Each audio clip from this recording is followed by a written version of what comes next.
तेल की एक बूंद जिस पर 12 अधिक इलेक्ट्रॉन है। तो बूंद पर 12 इलेक्ट्रॉनों की अधिकता है ना। और जब इलेक्ट्रॉनों की अधिकता होती है तब वस्तु पर कैसा आवेश आता है? ऋणावेश आता है ना। यानी तेल की बूंद कैसी है? ऋणावेशित है। 2.55 गुणे 10 की घात 4 न्यूटन प्रति कूलाम के एक समान वैद्युत क्षेत्र में स्थिर लटकी है। स्थिर लटकी मतलब वैद्युत बल और वस्तु का भार कैसे है? बराबर और विपरीत होना चाहिए। तो यहां पर स्मॉल एन का मान हमको दे रहा 12।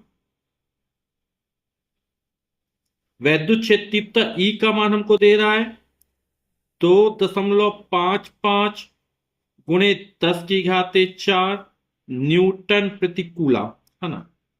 अब ये कोई ऋणावेशित तेल की बूंद है। ऋणावेशित क्यों, आप समझ गए होंगे, है ना। तो जो जिसका द्रव्यमान एम है, तो भार कहां काम करता है? हमेशा ऊर्ध्वाधर नीचे की तरफ काम करता है। अब ये स्थिर लटकी है ना, संतुलन की अवस्था में है। तो क्या होगा? क्योंकि आवेशित कण है, वैद्युत क्षेत्र में स्थित है, इस पर बल लग रहा है ना। और वैद्युत बल की दिशा ऊपर की तरफ होगी। यदि नीचे तरफ वैद्युत बल लगे, दोनों एक ही दिशा में नीचे चली जाएगी बूंद, है ना। तो वैद्युत बल किस दिशा में? ऊपर की तरफ होना चाहिए। और ये दोनों बल बराबर और विपरीत होंगे, वैद्युत बल और इस बूंद का भार। तब ये स्थिर लटक जाएगी, है ना। तो हमें क्यू ई बराबर एम जी करना पड़ेगा। और हमको क्या दिया गया है? जो तेल की बूंद है उसका घनत्व दिया गया है, यानी रो हमको दिया गया है 1.26 गुणे 10 की घात 3 किलोग्राम प्रति मीटर क्यूब। तो चूंकि एक समान वैद्युत क्षेत्र में बूंद स्थिर लटकी है, अतः संतुलन की अवस्था में क्यू ई बराबर एम जी हो जाएगा। तो तेल की बूंद वैद्युत क्षेत्र में स्थिर लटकी है, यानी क्यू ई बराबर हो जाएगा एम इंटू जी। ठीक है। हमें बूंद की त्रिज्या याद करना है। तो पहले हम द्रव्यमान ज्ञात कर लेते हैं, घनत्व दिया तो त्रिज्या निकाल लेंगे। तो स्मॉल एम बराबर हो जाएगा हमारा क्यू ई बटे में जी चला जाएगा। ठीक। अब स्मॉल एम क्या है? द्रव्यमान। और द्रव्यमान बराबर होता है आयतन गुणे घनत्व। तो आयतन गुणे घनत्व बराबर हो जाएगा क्यू ई अपॉन जी। ठीक है। और बूंद कैसी है? गोलीय आकृति की होती है। और गोले का आयतन कितना होता है? 4/3 पाई आर क्यूब, जहां स्मॉल आर बूंद की त्रिज्या है, इंटू रो बराबर हो जाएगा क्यू ई अपॉन जी। तो हमें आर क्यूब का मान निकालना है। तो आर क्यूब बराबर कितना हो जाएगा? तो ये हो जाएगा क्यू ई बटे जी, हमको पहले से दिया गया है। ठीक है। ये बटे के 3 ऊपर पहुंचेगा, 3 हो जाएगा। और बाकी ये संख्या नीचे आएगी, तो हो जाएगा 4 पाई और ये रो। आर के ऊपर 4 पाई और रो नीचे आ गया। ठीक है। अब सबके मान रख देते हैं। 3 क्यू आवेश है, आवेश क्यू बार एन इंटू ई होता है। तो 12 इलेक्ट्रॉन की अधिकता थी, 12 ई का मान होता है 1.6 गुणे 10 की घात -19। ठीक। ये क्यू की जगह क्यू बराबर एन इंटू ई। एन का मान 12 इलेक्ट्रॉन की अधिकता थी, वो रख दिया। ई का मान रख दिया। कैपिटल ई, कैपिटल ई का मान को दिया 2.55 गुणे 10 की घात 4 बटे 4। जी का मान होता है 9.8, 9.8 पृथ्वी का गुरुत्वीय त्वरण। पाई, पाई का मान 3.14।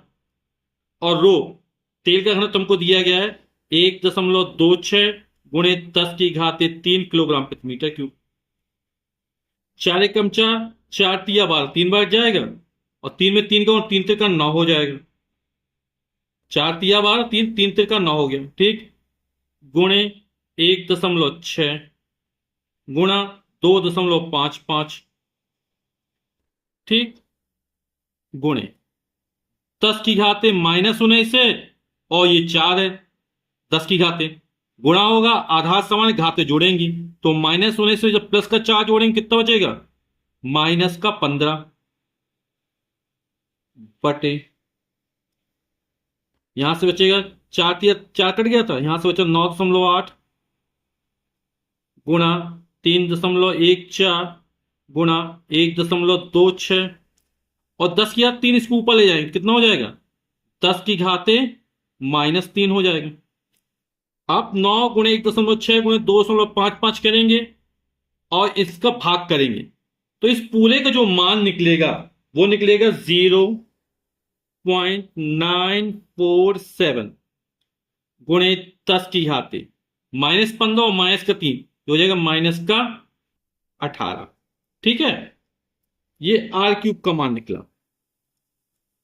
तो r³ बराबर 1 2 3 स्थान दशमलव किसका आते हैं, यहां पर लाते हैं, है ना। तो हो जाएगा 947 गुणे 10 की घाते -18 -3 और जोड़ेंगे तो -21 हो जाएगा। r³ का मान निकला, हमें r का मान निकालना है तो घनमूल निकाल लेते हैं। चलो घनमूल का चिन्ह लगा देते हैं यहां पर, ये हो जाएगा 947 गुणे 10 की घाते -21। 947 का जो घनमूल निकलेगा वो निकलेगा लगभग 9.82। आप 9.82 का 3 बार गुणा करेंगे तो लगभग 947 आ जाएगा। और 10 की घाते -21 है ना, यानी 10 की घाते -7 गुणे 10 की घाते -7 गुणे 10 की घाते -7, तो 10 की घाते -7 आर का मान निकल आया, है ना। तो किस में निकला, ये मीटर में। हमें आंसर किस में, मिलीमीटर में दिया गया। 1 मीटर बराबर होता है 1000 मिलीमीटर। 1000 यानी 10 की घाते 3, तो मीटर को जब मिलीमीटर में चेंज करें 10 की घात 3 का गुणा कर देंगे, है ना। तो -7 और 10 की घाते 3, तो -7 में 3 जोड़ेंगे तो माइनस का 4 बचेगा, तो 9.82 गुणे 10 की घाते -4 मिलीमीटर।